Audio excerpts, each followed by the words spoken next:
feature presentation.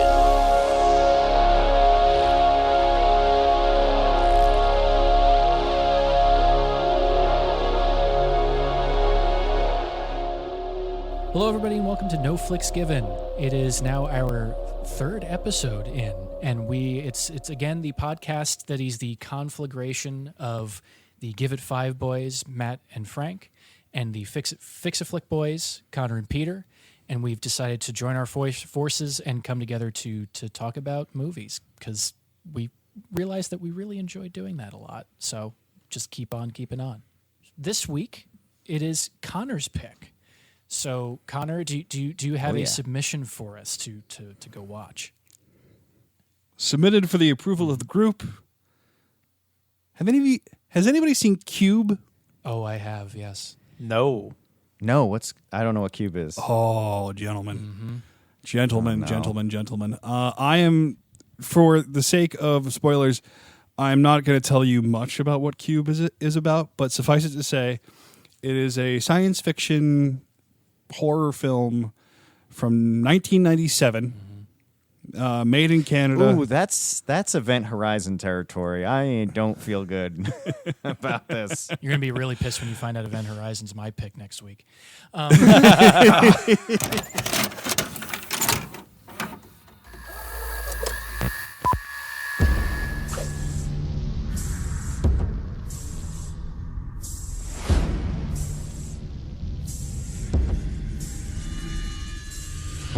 Cube. 26 rooms high, 26 rooms across. 17,576 rooms. Does anybody remember how they got here? Why would they throw innocent people in here? Are we being punished? There's a way in here, so there's gotta be a way out. Do you think they'd go to all the trouble to build this thing if we could just walk out? Take a good long look around. Because I got a feeling it's looking at us. We have about 3 days without food and water before we're too weak to move. I just want to wake up. It looks like a room down there, and something almost cut my head off. Motion detectors integrated into the walls. Tough to spot. You're not getting out of here. Yes, we are! There is no way out of here! We need to get around the traps. They're identified by prime numbers. Figure it out. I can't! I'm not dying in a rat maze! No more talking. No more guessing. You gotta save yourselves from yourselves. What the hell's going on? We haven't been moving in circles, the rooms have. We are the key. The cube is us.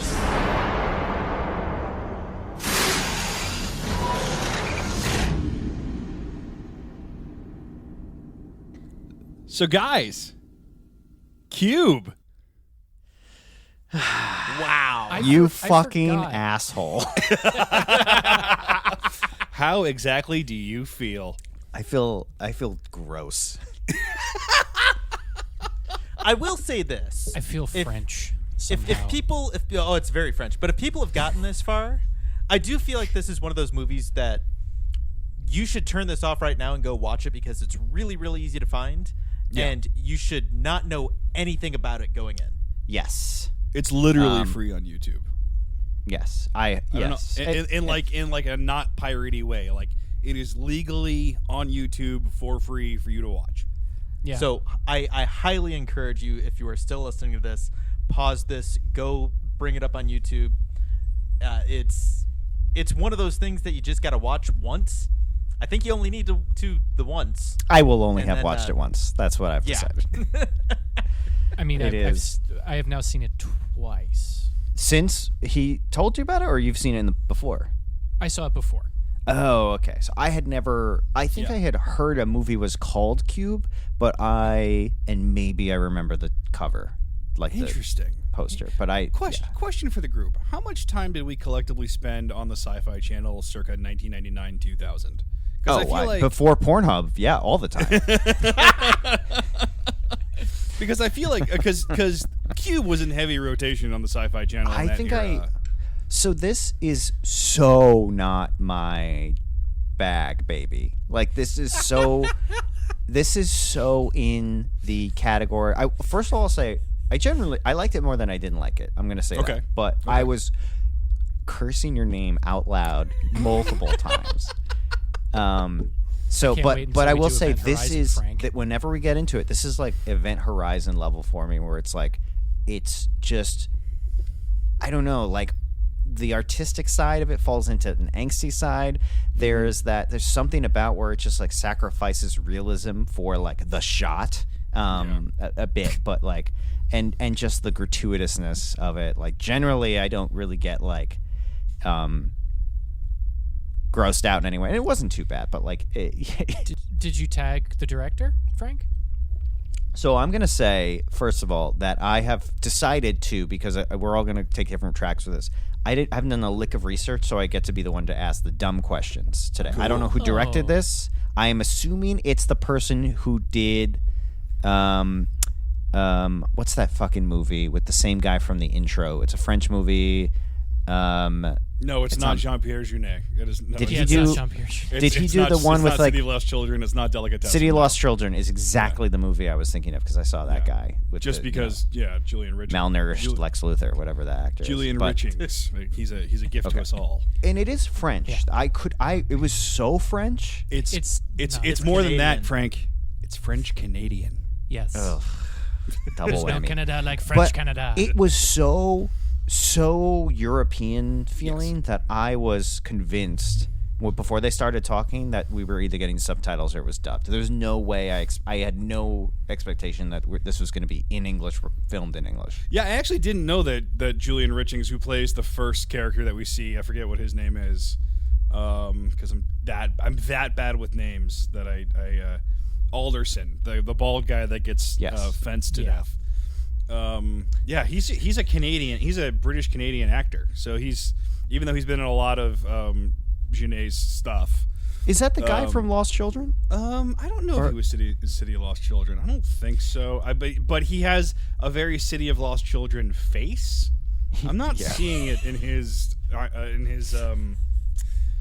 Wikipedia page. But that intro, I think it was like the third shot of the movie made me that was my 5-minute mark, was like literally the third shot when he opens a door and it's another identical room and I'm like, I know exactly what we're gonna get in for. This is gonna be fucking brutal. I'm gonna have multiple times where I'm like, how is this gonna last the runtime?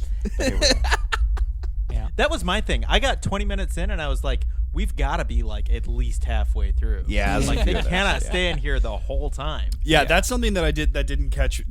I mean, I've seen this movie multiple times over the years, just because it's been on back in the days of cable. It was on the channels that I frequented, and I didn't realize until this viewing that you get to the point where they find the outside of the cube, like the big gap between the interior cube and the exterior cube, and you're only a third of the way through the movie. There's another half an hour to go. Yeah. It's a short film. It's 90 minutes long. Peter, as ever, whenever we watch a spoopy movie, I need to hear I need this. to do I was curious about this the whole time. I need to do a Peter experiences dread check-in. Cool. Oh God. So, I was okay. Mostly because there was the opportunities for dread. There was only really one scene where I had even the chance to like feel dread. Mm-hmm. Like I was shocked, like especially the acid scene with Ren. Yeah. That was pretty brutal. And then the first kill with the laser fence, and then When he gets Resident Evil'd. That's correct. But the only other time that I felt dread was in the sound room, where they figured out that any sound would trip off. the thing. Yeah. Possibly the best single scene of the movie. I didn't care for it as a scene, but it was the only really? part where I was like, "Oh shit, no." Well, but I think that the strength of this movie is sequences where the characters are problem solving and you're dealing with the strengths and weaknesses of each individual person as they're trying, because like they have to work together, and how are they going to get from this it's like levels in a video game. It's like, how do we get from this one to the next one? Like, oh, some of the rules have changed, or they've added on a level of complication, and you're trying to it's the rats in a maze, or like trying to solve a puzzle type of thing. Right. That stuff had me completely checked out. And something that I noticed a lot watching this time around was how this movie is in so many ways like the opposite of competency porn, where it's not necessarily that the characters are incompetent or that they don't know how to solve the problem. It's just that they keep getting in their own way and not wanting to work as a team. Like they all hate each other so much that it makes the team unable to be competent as a whole. Oh yeah, Yes. And that's something that I wanted to talk a little bit about. These characters are assholes. Yeah. Everyone sucks. Yes. This is such a nihilistic movie, and let's get into the characters a little bit. Yeah. I'm gonna blank on some of their names, but we have cop guy, Quentin. conspiracy Quentin? theorist, doctor lady. Who I'm like, why do you have two things? lady. Just be one Holloway, thing. yeah. Why do you have two things?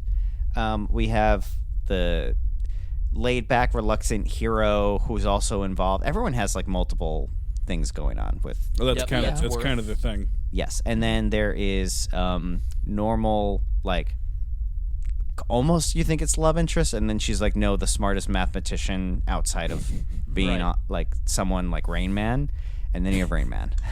Levin and Kazan. All named after prisons, according to the Wikipedia page. Yep. Yep. I love an obscure sci-fi film like this where you'll get like a weird subsection. It's like prison connection of character names because somebody's thought through it. You know? Oh yeah. I thought Kazan was after the filmmaker. No, Kazan, according to the Wikipedia, is after a special psychiatric hospital in Kazan, Russia. Yeah. God. Which I mean, we've gotten this far into it. Frank, the director, was Vincenzo Natale. Why do I know that name? You can see him doing the math in his head. Did a little movie in the Audis that caught some attention called Splice, Wait. where the pianist fucks an alien. He did Splice? Yes, he did Splice. He's done a lot of TV since then, though. Yeah. He's done Westworld. He's done Lock and Key, The Stand, The Strain, which is a perfect show that he should be on. Yeah. American Gods, Wayward Pines, Hannibal, Orphan Black. Like he's done a lot of competent to prestige TV. Yes, it's predominantly also shot in Canada, which is like the cast is also a veritable who's who of like Yeah. Canadian genre fiction actors. It is. I mean, for a movie that's basically in variations of the same room for 90 whole minutes, Yeah. it never really gets boring to watch. Like, it is pretty interesting. That's not really where it falls. The characters are kind of where I struggle with, where it's like They get grating at times.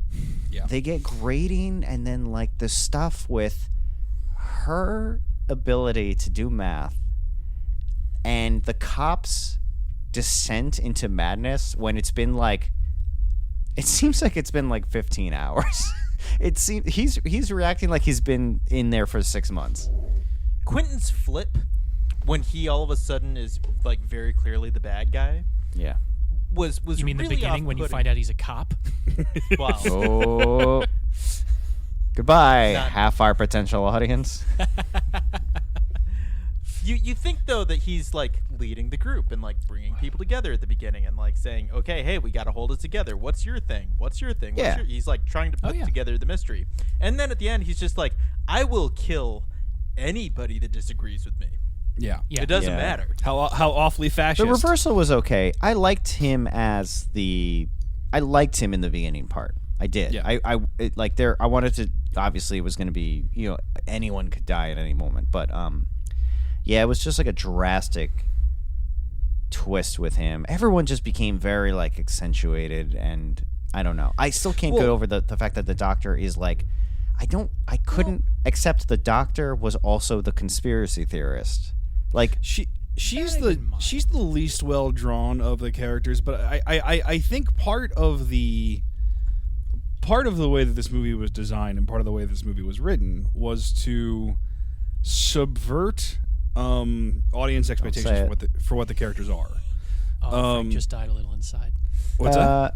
I said 'Cause- Frank just died a little inside. Well, because like, okay, so this cop shows up and he takes charge and he wants to, he seems like he wants everybody to work together, but he has a dark edge to him the entire movie. I don't know if you're ever going to go back and watch this again, but the first thing that we see is his hands are covered in blood when he reaches up over the door to pull himself into the room. Yeah. And he has this like menacing edge to him the entire time. That like his relationship with Nicole DeBoer, whose character Star is Trek's Nicole DeBoer. Come on. We're 13 minutes in. I was taking a personal bet on my own in my own head. I think this is one of the bigger Star Trek alums. Well, she wasn't an alum at the time, but you know what I mean. Yeah, she was. I think she went from that to Deep Space Nine, right? Yeah, pretty sequentially, but yeah. And then David Hewlett, who plays the guy who used to work in the office, was on Stargate and Stargate Atlantis forever. He was good. I liked him. Do we need a Stargate noise? Yes. I don't know what a Stargate. It's the sound of the gate dialing and opening. Come on. Start working on the Stargate. No one knows Stargate that well. Like, Matt, could you be our stargazer? I mean, if you want me to, I will assume that mantle, but it's double duty though. You got to pay me time and a half. What's the sound effect going to be? I think it's got to be I told you, it's the space butthole. No, it's the 80-yard line of the two officers in the beginning talking about Kurt Russell, and we're like, "You didn't hear? This kid shot himself with his gun." It's just that sped up to like 100. Oh God. Well, but yes, you were saying. But yeah, Quentin and Levin they're kind of like having this like big brother little sister sort of like dynamic interplay, and in any other movie that's kind of what it would be. I thought it was like a romance. I took it. Well, as that's like the thing. She's like a high schooler. She's like a child. Yeah. So with knowing that, it takes on this much more menacing angle to it really, really fast. It may be the fact that I've seen this a couple of times, but my view of the movie is that these characters are far more flawed than you would think at the very beginning of the movie. Mm-hmm. And part of what the movie is trying to do is being like, in any other movie, this would be this person, and subverting that as you pull the layers away. Pretty early on, I mean, once the Doctor enters the Fritz and like I feel like you're pretty like nobody here is equipped to succeed at whatever it is, this feat that they're doing. Like, I think Holloway's the name of the Doctor. I don't know what prison she's named after, but like one of the notes that I had was like, she's ready to storm the Capitol like tomorrow.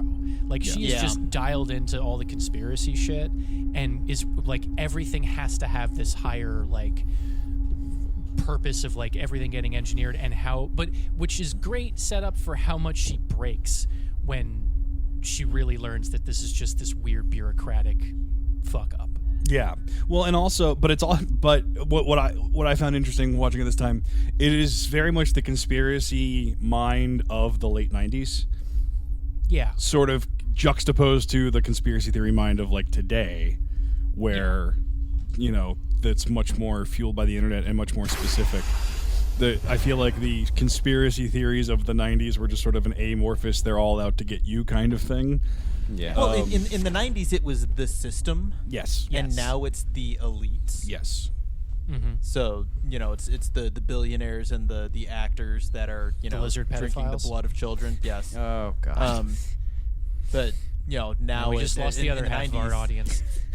Right. Well, Matt, there's a Joe Rogan style splice of all the things you've said down the road in your future. Oh yeah. So we get to this point where it's not even really clear what success is in the cube. Right. Like it is infuriating to me as somebody who just wants to know why. Yeah. There is no why in this movie at all. Yeah. No.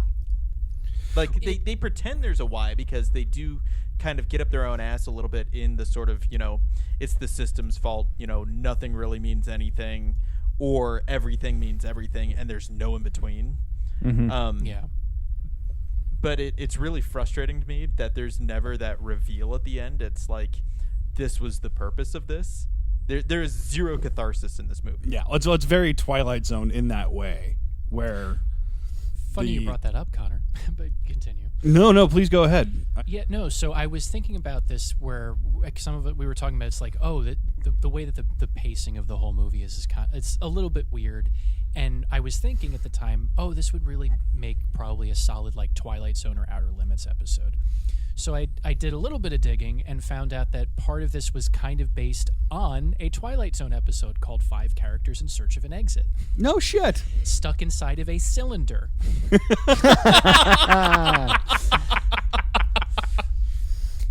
Geometry strikes and again. It's 5 people who are stuck inside of this cylinder who have no idea who they are with relation to anybody else and are trying to figure out how to escape. And depending on how we feel about spoilers, I can tell you what happens to them. But Cube is almost like Cylinder in 90 minutes with no final reveal. Mm-hmm. I also got I also got 2009 Predators vibes from this. Did anyone see Predators? That weird middle one that Robert Rodriguez produced.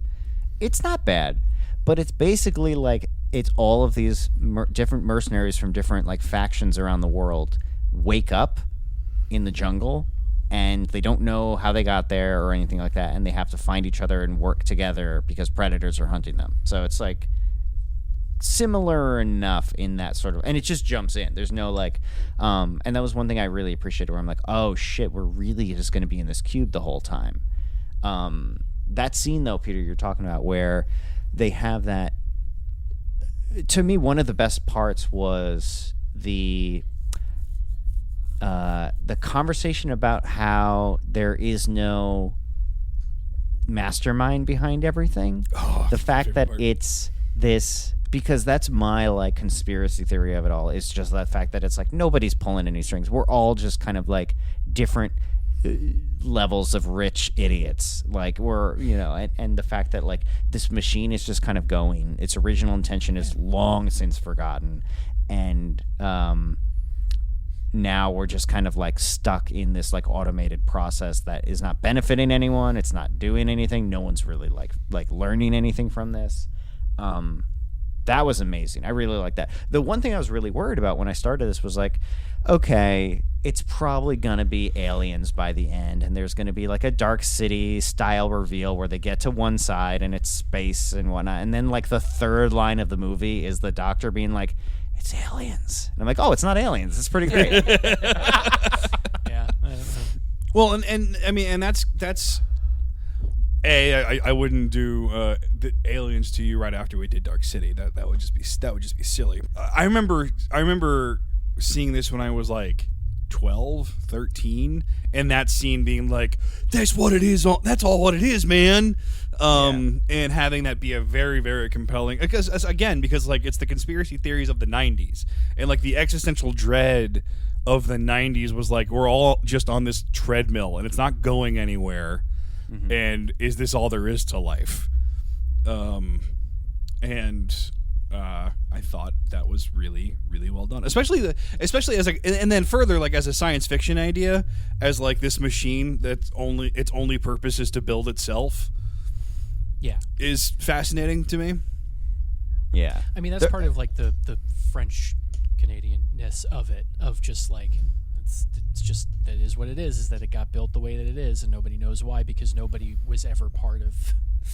Nobody knew enough about any of the things they were working on to actually get the full picture of it. Yeah, no one person knows enough about how the thing works. Yeah. See, I was pulling for the aliens, or when like bureaucracy got involved, I was just pulling for the two head scientists from the Cabin in the Woods, just sitting there going, "Oh shit, they did it again." Yeah. Okay. Well, if that's a storyline that you're looking for, I can refer you to Cube Zero, the prequel to Cube. Oh no! Oh no! You can't make more to this. Where they do the dumb thing of telling you there are 3 cubes. There's a cubeology. Were they at least titled Cube Squared and Cube Cubed?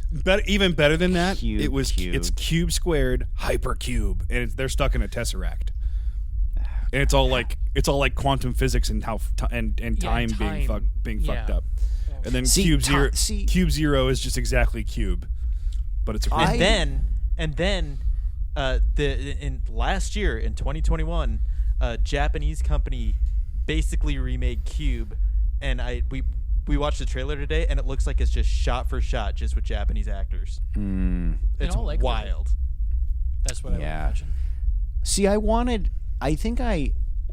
it stopped being fucked up enough for me at a certain point where I would have loved it to get crazy abstract, where like they walk into the room and they see themselves just waking up or some crazy shit, or or just other stuff they could have walked into, where it's like I kept thinking, I'm like, well, they're gonna walk into a room where somebody's dead, it's just like, how do they not see a single other corpse?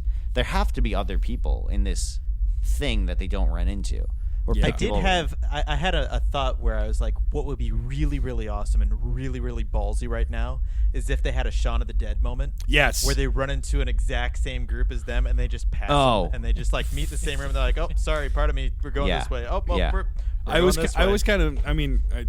wasn't surprised by this, but I agree. I was imagining in this viewing like other groups of people in other parts of the cube trying to negotiate their escape from the cube. Even just as something as simple as you don't see anyone, you just hear someone scream.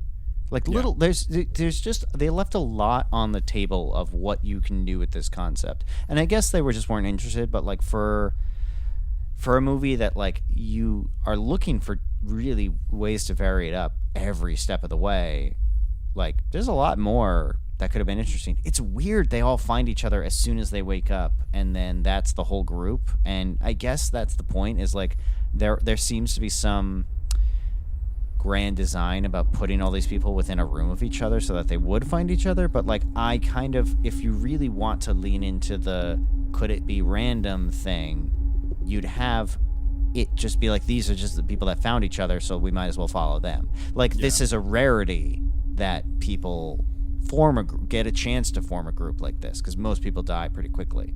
Yeah.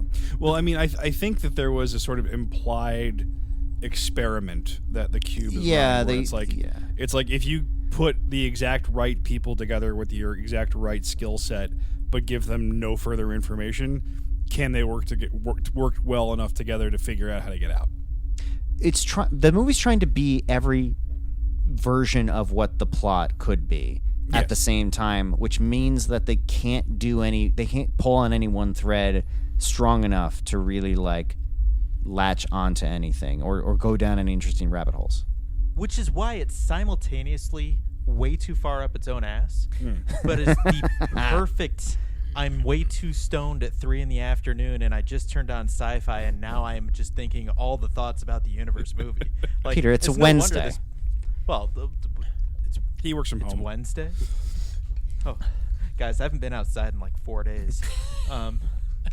It's also freezing here in Texas, so it's like not healthy to be outside right now. Fair enough. Oh yeah. So it's F-250s just come flying at you the second you step outside your door. You also have to wait for the exit cube to line up properly. So that's also true. We should add those sound effects throughout the episode. The like whatever the sound of shit going on around us. It raises a lot of questions. What I'm almost positive in my belief is that none of the other movies answer them in a satisfactory way. But I may defer to whoever's seen those movies or at least read the plot synopses of them. Yeah, I mean, so in Cube Zero, at the risk of spoilers, I thought that was the title, Cube Zero, the risk of spoilers. I haven't seen it. I watched a YouTube breakdown of all of the Cube movies just so I would be, just in case somebody asks a question like this. But basically, there's two parallel plots. One's the people in the cube, and the other one is these two guys whose job it is to like keep an eye on what's going on in the cube. And you wind up finding out that many of the people that are in the cube are people that worked on the cube and found out too much, like Kazin's condition, where he's like, obviously, I mean, he's definitely like coded to be autistic, but we got to talk about that too. Yeah, boy howdy, is that something that we would handle very differently now. Yep. Well, the way the Japanese did it is they just made him like an 8-year-old boy who's like a genius. Oh, there you go. Much Keep it better. simple. Yeah. But the reason why he's like that is because he was in the world of Cube Zero. I'm not saying this is canon. I'm not saying it makes any sense. But he was a tech that found out too much and had his memories erased, and in erasing his memories basically made him like that. Yeah, it's not great. No. See, all of that ruins it for me. Any more you do with this, and anything you tell me beyond, like, even just the fact that the one guy designed the outer shell kind of ruins it for me. Like, part of me doesn't even want them to find an outer shell, but like, it's just, this is such a cool concept, and I would have gone so many other directions with it, where it's like, even just talking right now where Peter, you're like, there's a 8-year-old there. I was like, what if they halfway through the movie they open a door and there's like a crying baby in the middle of the floor, and you're like, what the fuck is this? And they pick up the kid, and then they got to go through the sound, the room that triggers via sound, and they are hoping the kid stays asleep, like that, like random shit. Like, it just make it fucking weird without just being like so nihilistic. Yeah. Oh, sorry. Go ahead. It also the film gets very concerned with its own mechanics, like all of the math stuff that clearly somebody who had studied prime factorials or factorizations or whatever was really, or just the math of cubes, got very interested in making the math work in what was that? Not Looper. What was that other time travel movie that came out a few years ago? Primer. Yeah, like Primer. There's definitely like a Primer edge to this, where it's like, how would it really work? So, according to Wikipedia, the fictional cube device in the film was conceived by mathematician David W. Pravica, who also served as the film's math consultant. Well, there you go. The way this movie did all the math, fetishizes math, they did the math, that's really where it started to lose me. Where it's like, she's doing such, it's like, it's the way Marvel movies have Tony Stark figure stuff out. It's just like, or I'll give you one better. It's how Zach Galifianakis figures out how to count cards in The Hangover. Like, yes, it becomes a superpower. Yes, it's just I think it's less of a superpower, because if nothing else, you have her like having to use the button to scratch numbers into a piece of like soft metal in the construction of the cube to actually do the math. But the amount of I couldn't help but laugh at just how much math is on that thing that she's etching into. Yeah. And she's going so fast. It reminded me of, there's a fucking great clip. It's one of the CSIs. What's the CSI with the girl who's got she's got like the Pippi Longstocking hair? NCIS. So there's a moment in that where like someone's hacking their system, and her and another guy are trying to stop them. You can find this on YouTube. Matt, you know where I'm going with this. She pulls out another keyboard as and an she IT starts professional. faster. Worse. Not even another keyboard. Worse. It's her and the other guy, to help her out, are both with 2 hands each typing on the same keyboard to stop the hacker. And it's like that kind of thing where it's like, we're just in the math shots of the movie, and you're gonna get through it and figure it out and whatnot. The math was just too much. Too many times they went to the math for their solution, and I'm like, the prime number thing's interesting. The like 1 or 2 things are pretty interesting with the numbers and whatnot, but like, I don't know. I just kept checking out because the way they treated her ability to do math when she introduces herself as like, oh, I'm nobody. I'm a boring person. It's like, no. You remember every single number you've ever seen in your entire goddamn fucking life. Like, come on. Like, that's clearly something you say right here. I want to talk about her Levin's characterization a little bit, because she's kind of all over the map to me in the way that we were talking when we were talking about Quentin before, where she goes from being this like innocent schoolgirl kind of type at the very beginning who's terrified out of her mind, and within like 2 scenes she's playing up this like sultry confidence and then jumping around until this other thing, and then she's a total bitch to she gets super quippy, and then she like has no patience for Kazan. I'm interested to hear what you guys thought about like the way that her in particular was portrayed, partially because Matt knows how. What? It's Nicole DeBoer. It's from Star Trek. Yeah. I want to know. I want to know what Matt thinks about the Star Trek. We're gonna break the button. I will say just before Matt jumps in here with his Star Trek attitudes, my wife came in during like one sequence where she was featured prominently, and I like paused the movie and we chatted for a second, and I was like, "You don't want to watch this." And she goes, no, wait, I bet I can figure everything out right now. She's the main character because she has the best makeup. And I was like, not really, but you're also not wrong. But what? Yeah. You don't want to watch this, leave. So that was my only comment on her characterization. That's brilliant. It's funny. One short digression. I spent the last 24, 36 hours with one of the worst stomach bugs I've ever fucking had in my entire life. I looked exactly like, not even like 6 hours ago, I looked exactly like David Hewlett when the light hits his face and he's just like pale, oh yeah, the bright and just, like, light hits his dark face. circles under his eyes, and I was just like, Yeah. That's that hit a little close to home when I did my second view today. Dried blood on the corner Her of your character, I didn't mind as much. You're right; it's a drastic jump, but luckily, it seems to coincide with her. The more useful she becomes, the more confident and therefore like sultry and bitchy or whatnot. I grew to really like her. I will say. Yeah. Well, it's interesting too because like when she really starts being an asshole is when all of the adults around her start acting like real assholes, especially when Quentin and Holloway sort of get at it. I don't know. Yeah. Matt, you had thoughts. Well, no, it wasn't specifically her. Like obviously, yeah, she gets angry with people, but by that point in the movie, I'm kind of more on her side anyway because I hate Holloway by that point. Quentin, I wasn't a fan of to necessarily begin with, and he's already starting to fray apart. And like, you know, everybody else is kind of along for the ride for the most part. So I was like, yeah, I would be fucking frustrated too.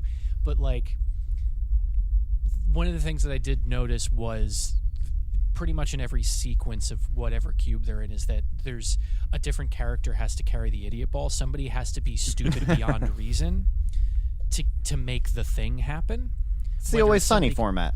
Well, but and so that was the stuff that bothered me. Like, there's a lot of shit that happens in that last scene where it's like come on, like you didn't hear Quentin like trudging through with whatever the fuck he's got before he like gets right up behind her and all these weird things that like we were so focused on people making noise, we were so focused on like paying attention to your surroundings, we were so focused on all these things, and it all just goes out the window in like the last moments. And just like that's like, and it reminded me of parts earlier on where just, we need some conflict, so let's just have, Holloway go off on a thing for 5 minutes. Yeah. So that was I will stuff say that annoyed me. The only small defense of that is that they foreshadow in like the 5th minute of the movie. They're like, we have no food, no water. We're all going to start to go crazy here within a day or so, and they do a really good job keeping up with the makeup. Like everybody by the end has like incredibly chapped lips. Yep.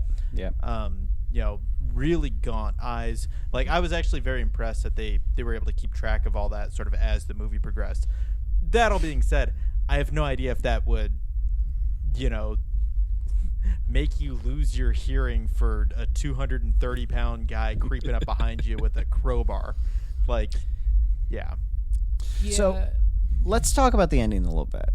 I'm curious what you guys think, where you thought it was going, and then where it ended up.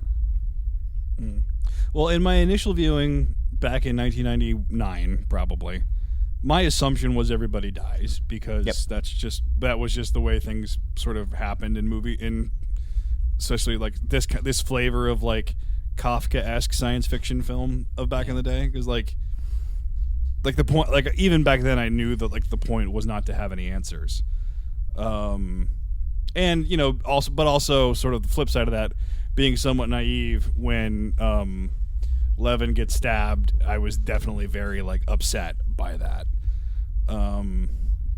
Yeah. I really You were rooting liked for her. when you realize what stabbed her was one of the door handles that we've seen Yeah. many times.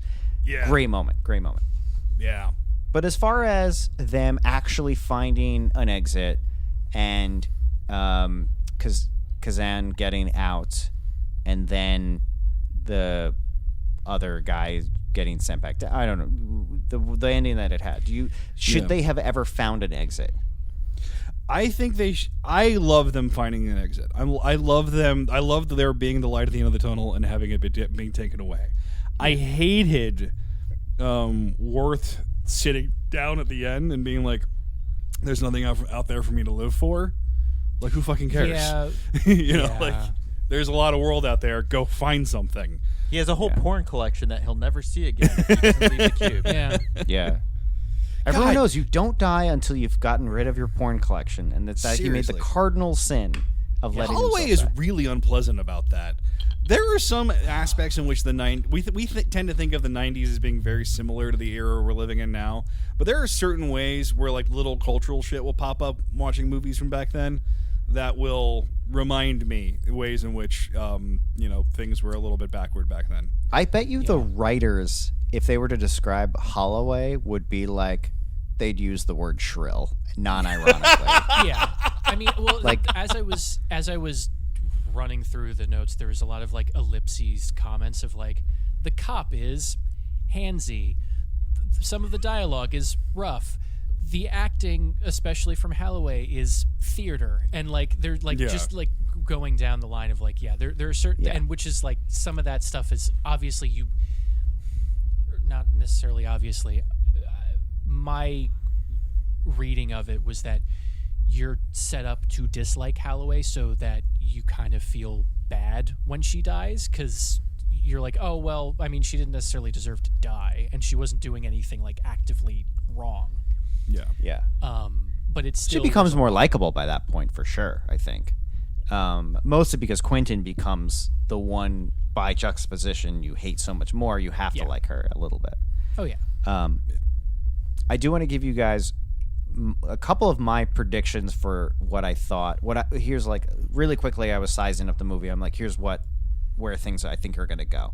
One, always knew they were going to find the guy's acid face body again. It was going to be this big. I thought it was going to be like the low moment of the movie. It kind of was. It seemed to happen a little later than that. But like, yes, they're going to get back in that room. I thought there was going to be other examples of that. I thought when they knock Quentin out, like when they trick him to fall into the floor, he was going to wake up and we were going to have something of a Jack Torrance wandering through the hedge maze scene of Quentin in like bloodlust mode trying to catch them and falls into like an awesome trap. And he just gets like his due that way. I don't know why he had to show up. I don't know how he found them. The whole point was he was useless without all these people. Like, do not have him actually be capable. And then the other thing that I was so sure the movie was going to go to, because I was so hung up on Worth having a head injury when they find him, that I thought the ending of the movie was going to be Worth being the sole survivor in a box, knocked out because he got hurt in the head, and like he wakes up to a different person who just showed up and goes and it suddenly starts all up again. I don't know why this movie is not like has any of that cyclical feel to it. This movie should make you feel way crazier than it does. Yeah, I don't disagree with that actually. I will say when I realized like 20 minutes in that I was only 20 minutes in, I expected like in the next the next 20 minutes a massive shift. And there never is. No. It's pretty straightforward the rest of the way through. But I expected there to be like, okay, they figured out the sort of sequencing of the rooms. They figured out that there are traps. They figured out how to navigate those traps. Cool. Now that they're competent, let's throw a completely new twist in there, and all of a sudden they're being chased by something. Or they make it to the end and they get out only to realize that they have to go back in for something. Yeah. Like I was expecting like some sort of thing to really twist right in the middle, and there never really is. Yeah, the stakes never rise ever. It's always the same format. it's a slow boil because the actual conflict of the movie is the way that all 5 people's heads keep butting together and the ways that they need to figure out how to work together to survive. Because the thing is, they don't like each other. They don't know each other. They're not friends. They're not people that grow like emotionally or spiritually closer together during this ordeal. They're just people that kind of depend on each other for different skill sets. And that's the thing that winds up boiling over. I think this movie has much more in common with a play than it does with a movie. Oh yeah. Well, it's a TV show. Like it does feel like I think the Twilight Zone episode. Yeah. The similarity is really apt because it does just feel like a really long TV show where the stakes are what they are from the very beginning. Mm-hmm. They don't need to grow because they are a contained thing, and the next episode will build on that, or not. Yeah, I mean, it's the Twilight Zone, so you'll never see it again. But it's only 30 minutes. Exactly. So that to me is just like, it feels like they had a good idea. They got hung up on the math, and tried to squeeze in some big thoughts about like the system and the man. Yeah. Well, and that's what we ended up with. I think some of it's the limitations of the budget, because this movie was only cost $350,000 to make. How many cubes did they build? Cubes? One. They built one cube. There's no way they didn't build one cube. They built one cube. Yeah. And they had a wall. They had like one cube and one wall. So whenever you see them like looking into the next room with the wall in the background, right. Literally all you need. It's perfect. Yeah. I applauded the production design because you could just do it over. I want to talk about the cube. Like you mentioned the door handle earlier. Yeah. I think one of the most genius like directorial moves at the very beginning of this movie is the first thing you see any character do is open up the door, pull it out, slide it down, crawl through, and then have it close behind him. So you understand like all of the details of the way the characters have to interact with the world first thing, and you get to know the sound. Room. Because the room's designed where it makes sense if it's any theory you could possibly have. This would be the room for it.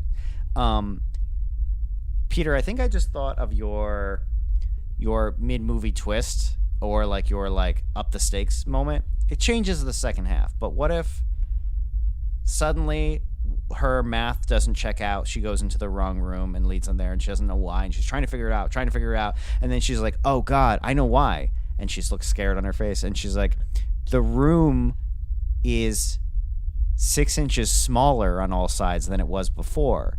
And she's like, the rooms are shrinking every single time it resets. And then for the second half of the movie, it just becomes this tighter space and tighter space to the end. So the last guy is just is just crawling through these like little things, and it's just like that's what you do. You give that. Then the movie's just called Compactor and not Cube. One thing's for certain, we're all gonna be a lot thinner. Like this movie should. This movie, if it's going to be this nihilistic, just utterly fuck with me and make it one of those movies that every time a Reddit post is like, what's the movie that scarred you as a kid? I'm like, it's Cube. It's not Cube right now. This is not the movie that scars you as a kid. It's pretty fucked up, and it's like really like interesting, but like this should like ruin people as a concept. And in order to ruin people, there should be like a body in every cube that they walk into. Yeah. Yes. And I wonder if it did at the time, because like you think about all the movies that came after this, like Saw. What was that? There's a movie that came out. Hostel. Well, I mean that's a little bit less like self-contained. What was the movie that came out a couple years ago where there's like there's like prisoners in a tower and there's a The Raid? No, it's prisoners in a tower, and there's like a thing full of food that lowers down the middle. It's this Italian. The platform. That the platform. Awesome. It's or Snowpiercer. It's like Snowpiercer too. Yeah, it's got a similar thing to Snowpiercer, like a self-contained existential horror kind of thing. Human Centipede or Judge Dredd or. The Platform was one of those movies that lots of people were talking about and very excited about. I think it came out on Netflix came out on Netflix March 20th, 2020. So I have not seen it yet. Because that's when I instituted my 2-year running no bummers rule. Yeah. And then you made us watch The Cube. A rule I was willing to break for the sake of this podcast. Oh my god. I will say the fact that there's no moment where it's just a scene of them opening a door, looking in, seeing a pair of severed legs still standing in the middle of the floor, and then having them just like quietly close the door is like, again, this, you should, if you have this concept, you write a fucking bulleted list of like, here's all the crazy shit you do with this, and then make it work in the script. Like, I don't need this to be so much about them arguing all the time. You need, that's the soul of it. You really need that to be the driving force, but like, there's so many gags and interesting, fun, crazy, weird directions to take this in, rather than just like these, not the 5 most interesting people to put in this scenario when it should be.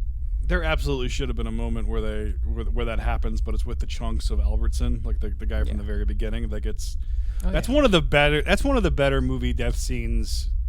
It's all pretty time, good. Maybe. Yeah.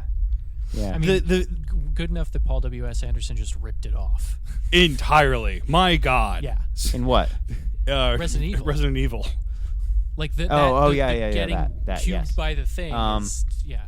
And Rick and Morty. Rick and Morty did the same thing, I think. But because it's become a but how great would it be if the death they walk in on, and that like they open a door and they see someone dead, it's like a death that you're like, I don't know how this death happened, where it's like the person is like stretched across all of the walls, and you're like, what the fuck happened? It's a pair of boots in the middle of the floor and just gore on the ceiling. But like a stretched corpse around every single wall and ceiling and floor, and you're like, oh my god, this looks like the worst thing. Or it's like it's just a pair of hands. Only hands are left. Yeah, random like, crazy shit. That's nothing else, just hands. See, that's the thing. Like that doesn't, and this may just be the way I was looking, but like if I saw that, like that wouldn't.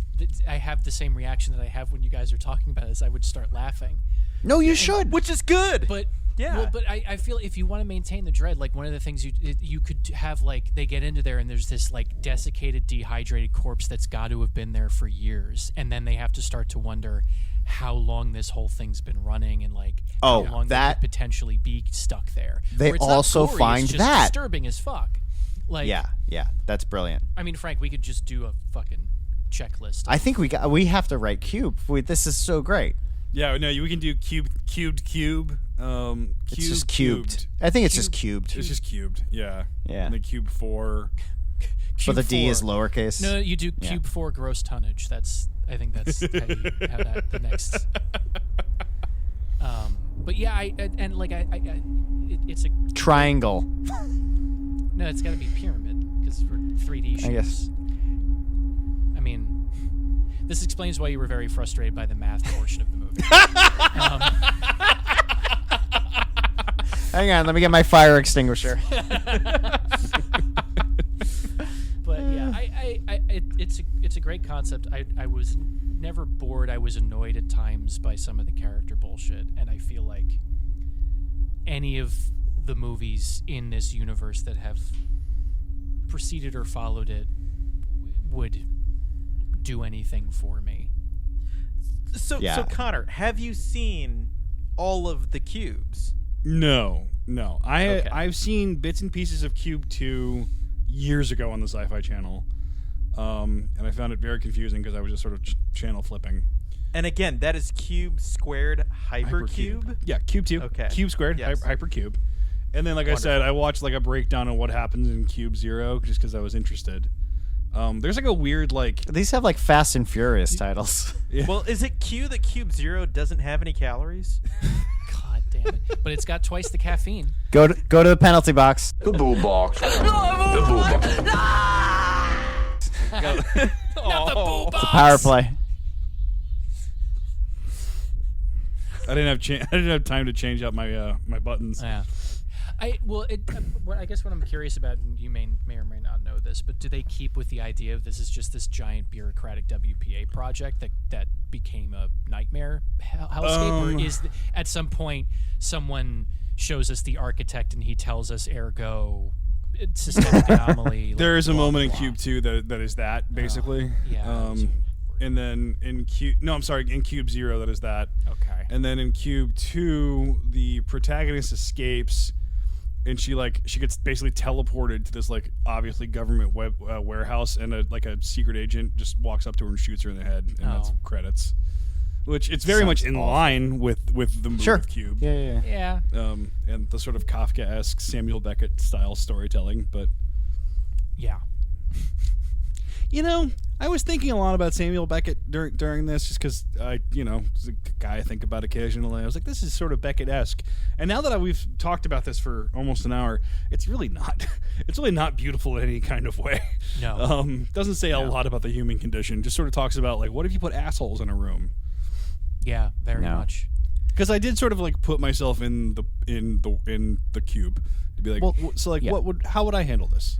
I'm I do exactly the same thing, just be nicer about it. So it's trying to do it wants to be a microcosm of society, kind of. And then it just doesn't, like, is that really what the creators think society consists of? Is it just everyone is so cruel?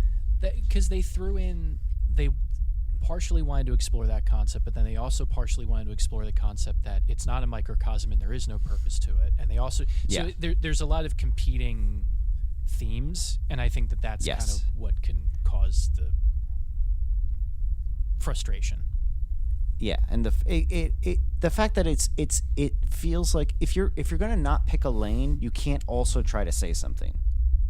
Yeah, you gotta. Well, that's the thing. I don't know if this movie's trying to say anything. But it has too many scenes where that scene about how it's like nobody's in control. I'm like, okay, this is the metaphor for life scene where everyone you can talk about religion, you can talk about government, you can talk about conspiracies. Here's the fix at the end. Round the edges. So you had literally. No, they already made Sphere. You had literally a 10-second scene at the very, very end as Kazan walks into the light, and then you see a cockroach coming out of a cube, and that's it. And all of a sudden it's a Kafka metaphor, and they were all just bugs in a maze, and it doesn't matter because they were bugs. Yeah, I would take that. Can we just real quick touch on the fact that I really did not like watching how he played the mentally handicapped Rain person. Man? Yeah. Did not age well. No, it's not Rain Man. It is Simple Jack. Like, it is very. No, he has the even higher math ability of being able to quickly drum up the that's because it's that the quote unquote idiot savant archetype thing. Yeah. Did everyone else know that was coming in that moment, right before when she's like, "No one could calculate that. It's crazy," and I'm like, off screen, we're gonna hear him say 3 or something, and he's like 4, whatever. Yeah. Yeah, I mean, when I remember seeing it when I saw it as a kid, and I sort of glommed on to everybody here has a skill of some kind. We're gonna figure out what those are. And actually, I kind of thought that the mid-movie complication was him. All of a sudden, they're sort of they're on a roll. They know what they're doing. We're gonna throw in this guy that needs way more help than anybody else does. Can you handle getting him out, basically? I think it's... and I think that's what it's supposed to read as. But, again, I don't think it did particularly well. I kept thinking along the lines of Saw, where he was going to reveal himself to be not... He was playing it so weird, where I'm like, well, he's a normal guy. There's no way he's really playing this mental condition like this. He's going to be a guy who's he knows more of this and he's been fucking with them or some shit. I went too far down that His limp is going to clean up and he's going to light his cigarette and they'll say, Mr. Kobayashi, come with me. There's 4 scenes where I was watching him in the background. I'm like, this is going to be the moment he says something really proper. It's coming. I see you are a very clever girl to figure out my prime factorials. Oh. Well, and again, this is that's one of those things where if this movie was made today, exactly what his condition is they would have a name for it. She would have experience treating it. Because there definitely are people in the world that are on the spectrum that are exceptionally good at math, but they just say he's like mentally challenged or mentally deficient or something they like have that. no idea. Mentally deficient. Yeah, I think some not so great of 1999 words. They call him some fucked up shit. Yeah, they This do start movie. tossing around the R word, which I was not thrilled A with. lot of it is Quentin, which is that's where you. Yeah, that's exactly. fine. If he wasn't explicitly the villain at that point, I'd have less sympathy for it. Yeah. Also, speaking of Quentin, Wire being super dangerous. Don't like when he gets twisted up in like the Christmas tree shaped wire thing, and also like the first kill with the wire fence. This is the first time I was exposed to wire being dangerous, like really taught wire being dangerous, and that kind of fucked with me through a good portion of my it would have absolutely fucked with me. Yeah. Oh yeah. It's terrifying. I think the That's wire definitely one of those French things because that's how they cut cheese with wires. Have you ever seen Audition? Yes. Yeah. That's some fucked up shit. Yeah. For those playing the home game, Audition's a Japanese horror film, but it involves two characters and wire that you normally use to cut meat and bone. And next week we're going to be watching Audition. No. Next week on a very special episode without Peter. I need a rom-com so bad. We do need to be very specific as we go forward with this new podcast venture of ours that we stop picking movies that we inflict on each other, because it will become a competition and I will lose first. I will be the first place loser. But we should also not forget to do that to each other occasionally. too. Yes. Yeah. That's part of our charm. Yeah. All right. I love it. So, boys, we're still finding our way. Thank you for coming on this Cube adventure with me. Do you have any final thoughts? I know I complained a lot. I did pretty much enjoy it. I'm more frustrated when it is a brilliant concept that falls short of, like, it shoots for the stars but doesn't get there, than a movie that's just incompetent. Like this just could have been a lot more. But what it was still pretty great. Matt? I think I still enjoyed it. It was a lot more rough around the edges than I remembered it being. But yeah, we completely skipped over. When was the first time you saw Cube? Oh god, I mean, I don't think I actually saw it on Sci-Fi Channel, but I sought it out probably college sometime. Was like the period where I was just watching everything, and I remember being really impressed by it. And I think it's still impressive as far as what you do when you're essentially making a bottle show movie of, like, you have these limited resources. How do you tell an entertaining story in 90 minutes? And even despite its roughness, I think that they do a pretty convincing job of it all, at the very least with set design, if nothing else. Oh, yeah. Peter, there's that one close-up, real quick, just one close-up of the numbers, like really close-up of the numbers. Yeah. I don't know why I really loved the detail on the numbers. It was like alien and not at the same time. Like, it was just fascinating. It's a really tactile movie. You know what, like, every touchable surface in the Cube rooms feels like. I can taste the button in my mouth. So there's one scene where they use a button to like help their saliva like process. Love that. And you know, it's smart, but at the same time, there's a scene midway through the movie where Holloway almost chokes on her button, and I really, really, really just wanted her to choke on the damn button. I wanted the movie to just like take that left turn and be like, yeah, you can. It's not the traps that'll kill you; it's just yourselves. And it would be great if they think the room did that to her. Yes. Because they did it first. They thought it was some poison gas, and she's just choking on the button. That might actually... I completely forgot that scene happened. That might actually be one of the better scenes in the movie. Yeah. I give this movie a C+ because it swings for the fences in everything but plot. It has no real interest in plot. It has a lot of interest in design and concept. Yeah. It doesn't really care what it's about. It doesn't really care about dialogue. It doesn't really care about acting. But I found it to be enjoyable, and I think that this is like a really good 30-minute TV show. Yeah, this is definitely one of the greatest casts of like Canadian stage actors assembled in a film. Oh yeah, It's very everybody is definitely playing to the cheap seats. Yeah. Well, thank you for showing us because Thank you. I never would have watched it. It's also really easy to watch if you're even remotely curious about watching it. Again, free on YouTube. You could watch this right now. I was listening to a podcast recently where they referenced this movie as one of the best junk sci-fi movies, and I think that's kind of just a fun genre. So, yeah. We still don't have a sign off.